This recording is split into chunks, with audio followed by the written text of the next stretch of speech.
The following program was made possible by the generosity of those who have determined to hold fast to the traditional Catholic faith and religion as professed and practiced by the Roman Catholic Church before the disasters of the Second Vatican Council and the so-called New Order of Mass.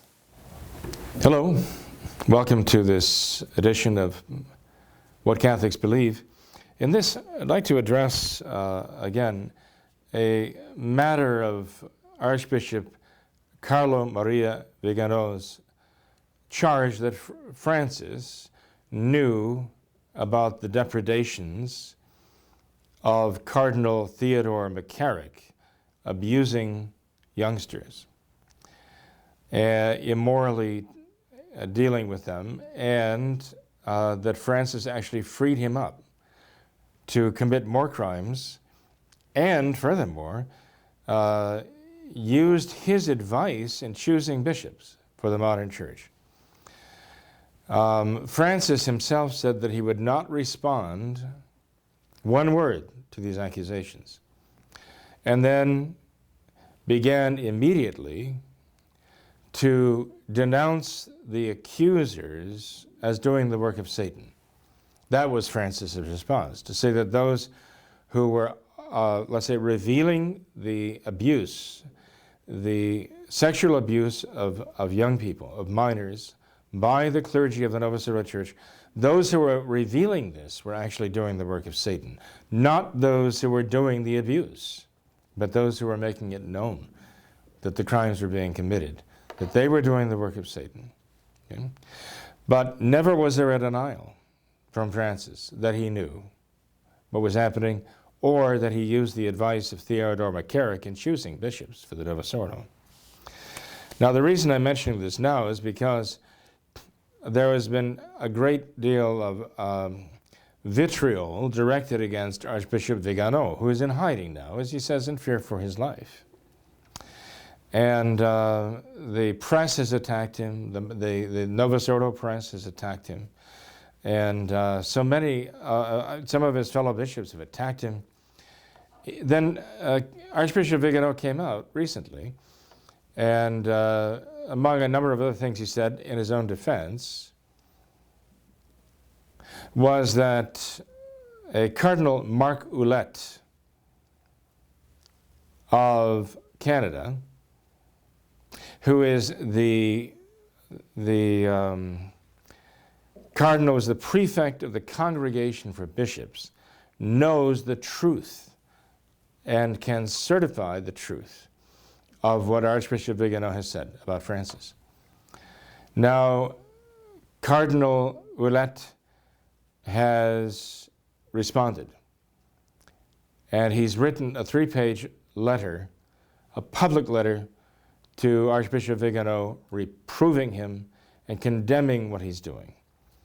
But it's a very interesting letter by Cardinal Ouellet, because it doesn't actually constitute a denial. It actually constitutes a confirmation of what Archbishop Viganò is saying, even while Cardinal Ouellet is condemning Viganò as having broken communion with Francis. He is actually implicitly acknowledging the truth of what Archbishop Viganò is saying here, what he's charging. This letter has become rather famous. It is being commented widely in the media right now. I think it's very necessary for us to be aware of it and how it actually endorses the accusation, seconds, as it were, the accusation made by the very man whom this cardinal is denouncing. Now, first of all, well, let me just start up by saying that this is a response of this Cardinal Marc Ouellet to Archbishop Viganò, appealing to him as knowing that and being able to certify that what Archbishop Viganò said was true. And this letter of Cardinal Ouellet asks Viganò to return to full communion with the successor of Peter, as though he's saying, you have broken communion with the successor of Peter. That's an accusation against Archbishop Viganò by making this accusation, and even going so far as to say that Francis should set the tone, should lead the way in resigning for not only having tolerated this evil, but actually having encouraged it by his actions. So anyway, the Holy See's press office published this open letter by Cardinal Marc Ouellet, the prefect for the Congregation of Bishops, as it says here.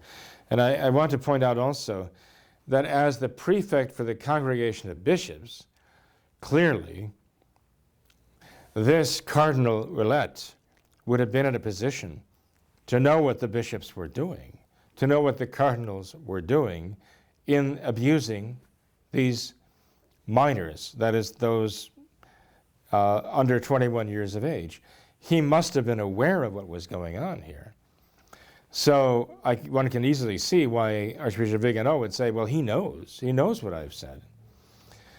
But we must also be very wary of what this Cardinal Ouellet says, because if in fact, as the prefect for the congregation of these bishops, he certainly knew what was going on, and he's part of the cover-up.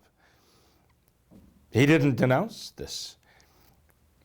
That he himself must have gone along with this for years. In his capacity as the prefect for the Congregation of Bishops, he was aware of it. What did he do about it? So when he answers Archbishop Viganò, we must have in the back of our minds, maybe in the foreground of our minds, that this man must know. But what did he do with that knowledge? Evidently nothing. That makes his response very suspicious, especially now after all this time, that he's finally speaking up when Francis says, I will not say a word about this. He's got to go ahead to address and confront Archbishop Viganò. And he says in his open letter to Archbishop Viganò, he says, you urged me to tell the truth. He says, well, here I give you my personal testimony as the prefect for the Congregation of Bishops. He says, regarding the events concerning Cardinal Theodore McCarrick, he says, your sensational public denunciation of Francis, even demanding that the Holy Father resign, he says, I'm writing this personal testimony based upon my personal contacts, archival documents of the Congregation of Bishops. He says, I'm writing this basically to refute you and to reprove you, he says. He talks about how he had a collaborative relationship with Archbishop Viganò when Viganò was the Apostolic Nuncio in Washington. And he says, because his memory of their past collaboration was so good, he said that Cardinal Viganò's current position is incomprehensible, extremely deplorable to him. He said, I once enjoyed your respect and your esteem and confidence, but not now. Well, I could see why he would say now that whereas Archbishop Viganò respected him, that he wouldn't respect him anymore, because Archbishop Viganò actually held him up and said, this man knows the truth of what I'm saying. So Archbishop Viganò evidently did have the respect enough for the man to say he knows the truth and he will speak the truth. But now he's coming out and saying, I reject what you're saying. So what he's actually acknowledging is, I've lost your respect now by what I'm saying here. And you know, I'm sure he's right about that. I'm sure he has lost that respect. He says that what Archbishop Viganò has done is not a matter of communion with the successor of Peter, not an expression of obedience to Christ, he says. He says it's about being loyal to Francis. Essentially what it comes down to is being loyal to Francis now. That's the question. That's what it is to be loyal to Christ, to be loyal to Francis, he says. Okay? He talks about that is Cardinal Ouellet, talks about his own interpretation of Amoris Laetitia. Viganò criticizes Amoris Laetitia, and according to this document, this open letter even criticizes Ouellet's interpretation of Amoris Laetitia. But he's trying to point out here that, well, Viganò is motivated by his opposition to Francis. This is what we're all hearing now. Oh, it's these ultra-conservatives and traditionalists in the church who've seen an opportunity to launch an offensive against Francis, to try to get rid of him. That's their real motivation. Again, they're not really addressing the accusation, the truth or the falsehood of the accusation. They're just saying the motivation behind the accusation is evil because they're traditional. And they want to bring down basically, they want to bring down Francis's reforms. In other words, they want to bring down the Novus Ordo, which they don't mention here, but basically that's what they're saying. This is really an attack on their Novus Ordo. We have to reject that because that's really the ultimate motivation they have in finding fault with Francis. All the time not actually saying that Francis is innocent of the accusation, which in their mind has nothing to do with it. You see, they see also that it is a matter of the legitimacy of the Novus Ordo. We need to see it the same way. That's what's at stake here, the legitimacy of their new order. In other words, that's what Cardinal Ouellet is writing about here. That's what he's trying to vindicate. He's going to discredit Archbishop Viganò because he sees that Viganò's accusation is undermining confidence, even the legitimacy of their new order that they brought in. Cardinal Ouellet even says things that are nonsensical, completely nonsensical. He says that Amoris Laetitia is according to living tradition. Living tradition. Well, living tradition in the modernist mind means changing tradition. And a tradition is continually changing. How is a tradition? Again, an oxymoron. Traditional change and changing tradition. It's an oxymoron. These two ideas are mutually exclusive. But he uses that expression as a true modernist. He even holds up an example of this living tradition, modifications, as he says, of the Catechism of the Catholic Church. Well, how is modifying the teaching an example of tradition? If you're changing the teaching, how is that following tradition? Except to say what Francis says, that changing is just what the church is all about. That is the tradition. Everything changes. That's the one thing that is constantly true. So it's traditional. The church changes. Again, it's nonsensical to the mind of a Catholic. It is dogma to the mind of a modernist. So even the changing of their catechism, he says, is an expression of tradition because they found a new teaching. It's modernism, pure and simple, blatant modernism. And the man thinks like a modernist. Shouldn't surprise us in the least that he's defending Francis and his reforms because he says that's what's at stake, Francis' reforms here. So this Cardinal Ouellet goes on and says, that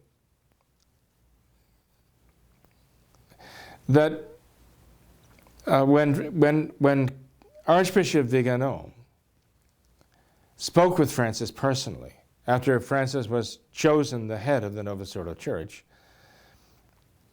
and Archbishop Viganò says that Francis asked him, "What do you think of Cardinal McCarrick?" And Archbishop Viganò says, "We have a file that big on him of his abuses," and denounced him basically to Francis as being not trustworthy, but actually very bad. Now Cardinal Ouellet is going to respond to that and saying that, look, when you talked to Francis at that audience, he says, "I imagine the enormous quantity of verbal and written information that he, Francis, would have gathered on that occasion about many persons and situations, I strongly doubt that McCarrick was of interest to him, to the point that you believed him to be. At that moment, he says, McCarrick was an 82-year-old Archbishop Emeritus who had no appointment for 7 years.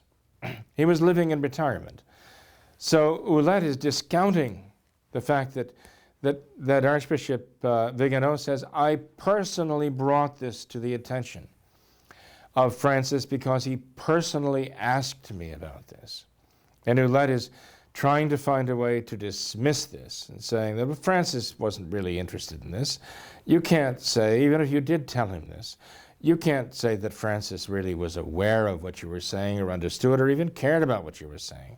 Because in his mind, McCarrick would have been a nobody and it had no influence at this point. He was retired and he was basically out of circulation anyway. And here, Ouellet says, and furthermore, this brief, you say, contains the evidence against McCarrick. He said, well, this was prepared by us. He said, at the beginning of your service of 2011, it didn't say anything about McCarrick, other than what I told you about him and his situation. So he says, really, there was nothing in there that was that bad. We didn't have the evidence at that time anyway. So you see, this is Ouellet's way of just trying to discount Viganò, the importance of what Viganò had told Francis and presented to Francis.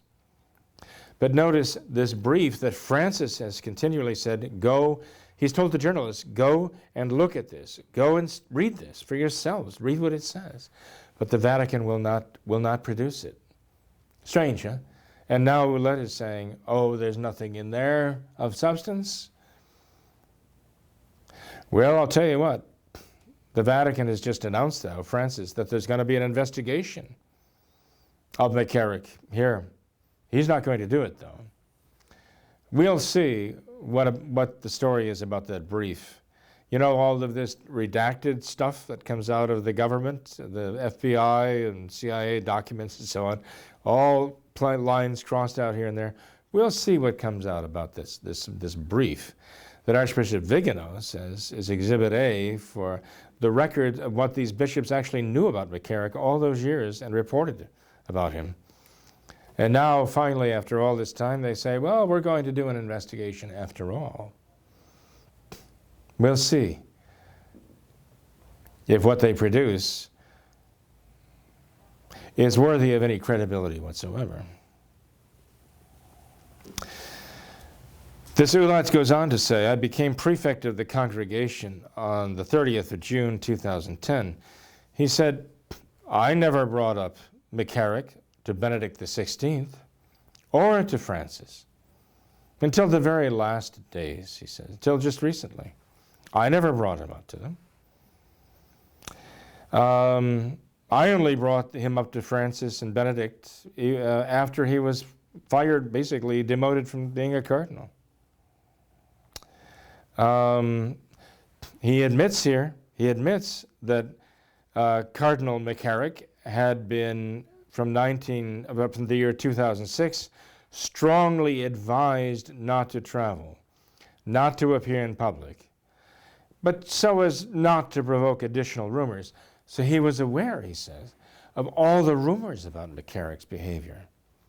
And so, yes, he was strongly advised not to travel and not to appear in public or do these things which might provoke additional rumors about him. So he's actually admitting that these rumors were rife, so much so that he was advised not to do these things. But he's trying to say he wasn't ordered not to do these things. They were just a private advice that was given to him for his own benefit to try to keep him out of trouble. But he's actually admitting something very important here, and he's admitting that he was aware of this back then.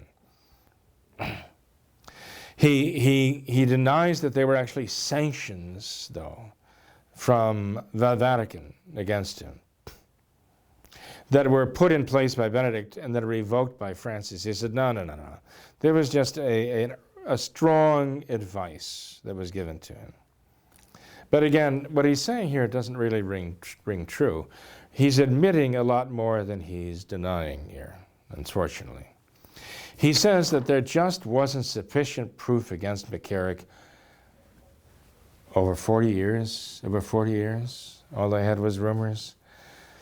And he, as the prefect for the Congregation of Bishops, with all of these rumors going on, he never found it necessary to investigate or to act and take anything more than just kind of giving McCarrick advice, stay out of the limelight, with all of these evil rumors circulating about the terrible things he'd done.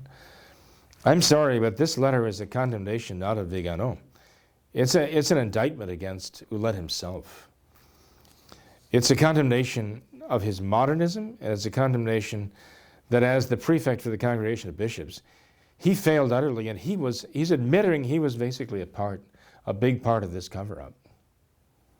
He's even acknowledging implicitly that Francis was, in fact, a part of this cover-up, and that Viganò is absolutely telling the truth.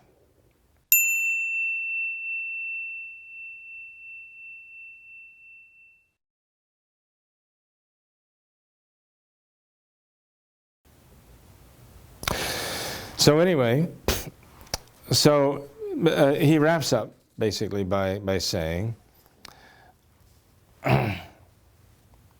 how is it, this is Cardinal Ouellet saying this, how is it that this man of the church, McCarrick, he says, whose inconsistency is recognized today, inconsistency?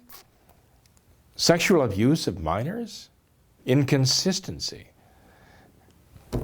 How is it that he was promoted on several occasions, even to the point of being invested with the highest function of Archbishop of Washington and Cardinal? He says, I myself am extremely surprised by this, and I recognize the defects in the selection process undertaken in his case. Again, how lame is this explanation? And he says, I can't even understand myself how he rose so high in the church, considering the inconsistencies about him, about his career. But he says, you know, in the end, you can't interpret that as being a moral failing on the part of those who did promote him. There were just suspicions provided by witnesses. He says they should have been further examined. So again, he's acknowledging there's a fault at stake here. He's acknowledging that there is a grave fault on those who should have investigated what was brought to them. Again, he's admitting more than he's denying here.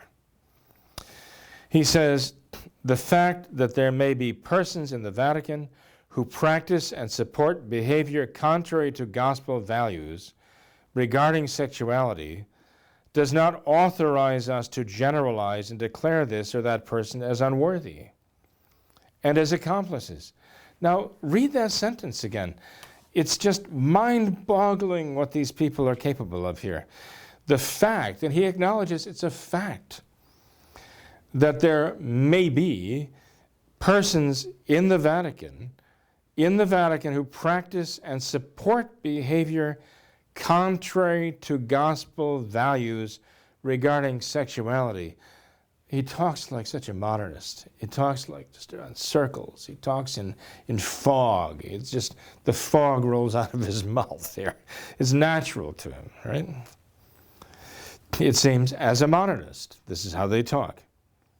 The fact that there may be in the Vatican people who practice and support behavior against the Gospels, against the gospel teaching in matters of purity, of sexual behavior. Says the fact that these people may be in the Vatican doesn't authorize us to generalize and say that this or that person is unworthy. Well, wait a minute.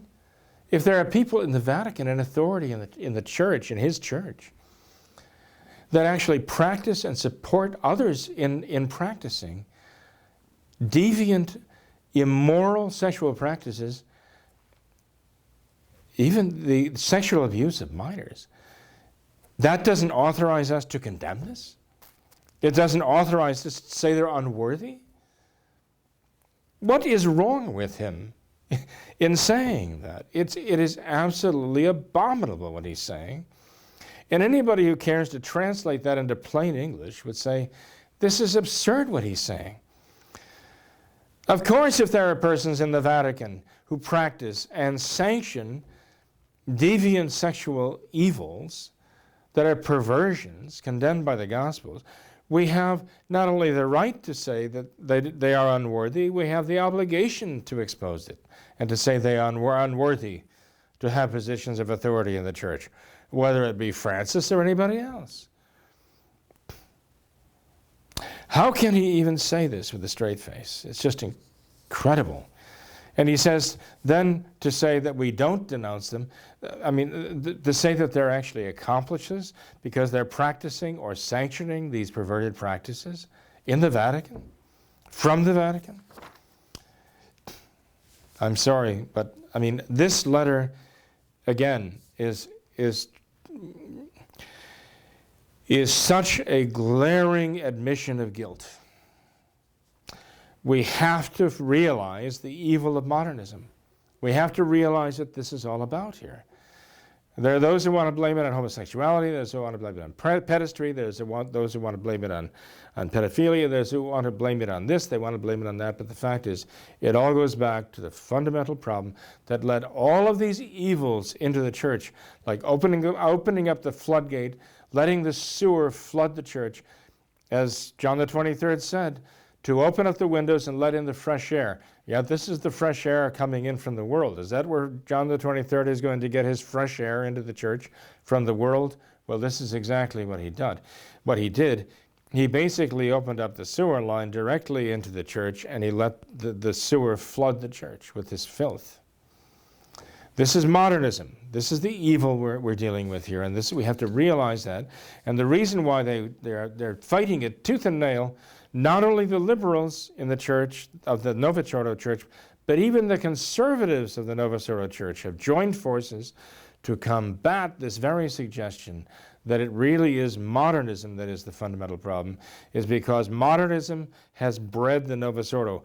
The Novus Ordo religion, with its new Mass and its new sacraments, its new catechism and all the rest, this is born of modernism. This is the child of modernism. And they simply they cannot admit that the Novus Ordo is the product of modernism and that modernism is evil. They cannot admit that. But they're going to have to, sooner or later. If they're going to be honest, they have to face the fact for what it is. What came out of Vatican II was evil, modernism. And the practice of modernism is their Novus Ordo, their new order. It has to be rejected. And Cardinal Ouellet goes on to say, I believe it incredible and unlikely from many points of view that we can accuse Francis of covering this up. Well, unfortunately, he's actually acknowledging what he's denying here, that Francis really is an accomplice in this, because he says the fact in the Vatican that he says might be, he's saying there are, he has to admit the fact. It's a matter of public record right now. It's notorious right now that there are in the Vatican those who practice and those who sanction others practicing it and protect them. And as one cardinal remarked not long ago, it is now worse under Francis than it has ever been before. Notice, again, the letter of Cardinal Ouellet goes on to say, and therefore that Francis is being an accomplice in the corruption rampant in the church. He uses that expression, that to say that Francis is an accomplice in the corruption rampant in the church, he's stating as a fact that corruption is rampant in the church. He's not doubting that. He's not questioning it. He's just saying that you can't say that Francis is an accomplice in that. But he's admitting the reality. He says, for you to come to the point where you say He's an accomplice in the corruption rampant in the church to the point of considering him unfit to continue his reforms. Ah, there we are. That's the rub right there. To say that Francis is an accomplice to the extent that he is unfit. To say that Francis is an accomplice in the corruption rampant in the church, even an accomplice to the point that he's not fit to continue his reforms. This is unacceptable. This must be condemned. How could you have allowed yourself to become convinced of that? To say, again, I mean, to analyze his words in a reasonable way, he's not even saying that he's not even denying that Francis is an accomplice. He's saying that Viganò is claiming that Francis is an accomplice in the evil rampant in the church to the extent that he must no longer be allowed to continue his reforms. So he's not even denying that Francis is an accomplice. He's saying that accomplice, to say that Francis is an accomplice to that point, to that extent that we should not let him continue his reforms. We can't allow this. Anyway, I don't mean to belabor the point, as I probably already have, but I just think people need to understand what they're being told here. Because if not, these words are being couched in a way to accomplish the very opposite of what they actually say. He says Francis had nothing to do with the promotion of McCarrick to New York, Metuchen, Newark, or Washington. We know that. That was never said by Archbishop Viganò or anyone else. The Francis moved against McCarrick when the accusations became credible. I'm sorry, but there are those who are well aware of them ahead of time, even as this prefect of the Congregation of Bishops admits. And then he goes on to say that you should profit by the horrible scandal of the sexual abuse of minors in the United States to inflict such an unprecedented and unmerited blow on the moral authority of your superior, the Supreme Pontiff. Now again, I would say this statement makes it very clear that this is a political attack here. That he's guilty of the very thing he's accusing Viganò of being guilty of. He says that Viganò is guilty of a political attack on Francis.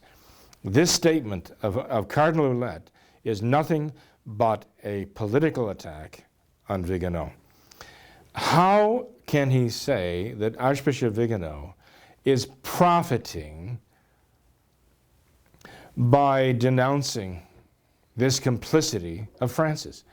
The man is in hiding in fear of his life. He's lost everything, his status in their church, the Novus Ordo Church. How is he profiting from this? The idea that he's profiting from it is absurd. But this is what Cardinal Ouellet is saying, that you should profit by the horrible scandal of the sexual abuse. So he's actually saying the Archbishop Viganò is using the sexual abuse in the church for his own profit now. Not only is this not the truth, it's the exact opposite of the truth. Who is profiting from this? The very people who are doing all the covering. Ouellet and the rest of them. And Francis too. They're the only ones who stand to profit at all by this. Not men like Archbishop Viganò. The fact that Cardinal Ouellet could even say that shows what a liar he is. He's just lying to cover up. I'm sorry to say it, but it's really true. Archbishop Viganò said they're lying. And we see it right before our very eyes. If he's claiming that Archbishop Viganò is profiteering or profiting from the sexual abuse that this man and his bishops have done, he is the prefect of these men, is an absolute bald-faced lie. And to say that Archbishop Viganò is guilty of causing a scandal by revealing it to the people, no. Honest people know that he's not the one causing the scandal. He is the one who's actually trying to unmask the evil so it can be stopped. This Cardinal Ouellet goes on to say, I have the privilege of meeting at length each week with Pope Francis in order to deal with the nominations of bishops and the problems that affect their office. You see what he's saying here? He's admitting responsibility in the choice of these bishops and the involvement of Francis. Every week, Ouellet says, he meets with Francis about the choice of bishops. This is who they've chosen. For him to say that Francis is really out of the picture, he's kind of on the margins of all this, and then to say, I meet with him every week. I, the prefect for the Congregation of Bishops, I meet with him every week about these very matters of the nomination of bishops and the problems that affect their office. What are they talking about if they're not talking about this? If they're not talking about these rumors that are going around, what are they talking about?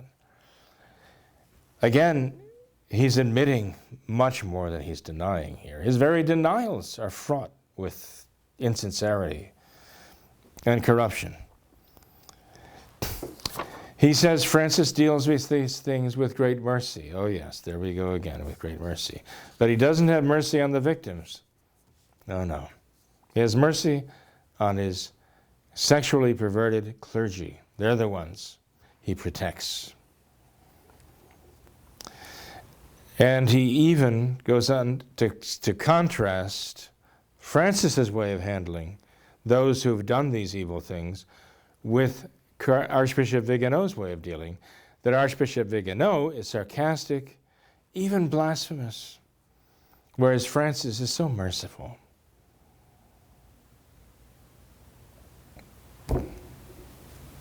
We see our Lord and his way of addressing the scandal of the young and say, woe to those through whom scandals come. The scandal of the young is so terrible.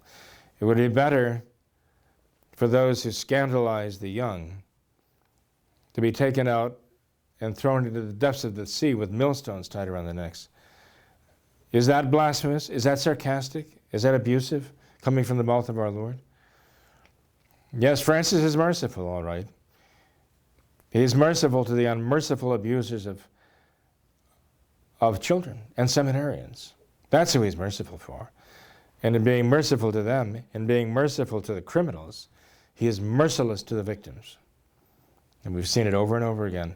And Ouellet is here trying desperately to find a way to cover up the cover-up. That's what he's doing. He says, dear brother, I hope you retrieve communion with him. That's Francis, okay? And to end your open and scandalous rebellion against him. He says, you've aggravated the division and confusion. Well, you can't aggravate the division and confusion unless there's already division and confusion. He's just saying that Viganò did not create it. He's intensifying it. He's making it worse, but it was already there. Come out of hiding, he says. Repent and retrieve. Repent of your revolt and retrieve your better feelings toward Francis. Make up with him. Oh my. It's all about Francis. It really is. If he were not a man of prayer, if he were attached to money, if he were one who favored the rich, if he did not demonstrate energy in welcoming the poor, well, yes, we might decide there's someone better suited than he to carry out these reforms. But Francis does all these wonderful things, and we must not prefer anyone else. Stop telling him he has to resign, and we have to put someone in his place. He's a man of charisma and peace. He is the one, the chosen one of God to carry out these reforms. He says, these things dwell in him. Charisma and peace dwell in him by God's grace and the power of the risen one. Repent of your unjust and unjustified attacks. He says your accusation is a political maneuver. This is a bald-faced political maneuver that Ouellet is making here against Archbishop Viganò. It says, come out of hiding, recognize Francis for who he is. Recognize him for the prophetic charism for the church that he has, for reform of the church. That's what it's all about, people. It's all about the modernist reforms. That's what they see. It's time everybody acknowledge that that's what this is all about. It's about the Novus Ordo. It's about modernism. That's where all of this evil stems from. They are in the process of murdering the church and providing an impostor in her place, an impostor of their creation in their modernist laboratory, creating Franken-Church to take the place of the Catholic Church. We have to face reality here. So I ask you please to give some serious thought to it. Even their efforts to justify themselves cry out their own condemnation for their perfidy and their dishonesty and their destruction of the very church they claim to believe in and claim to be serving. These are the reformers that St. Pius X condemned in his encyclical against modernism. These are the modernists. We have to reject them, their works, their pomps, their depredations of the church. We have to return to the practice of the traditional faith. Well, may God bless you all. Please pray for me, and I will be praying for you.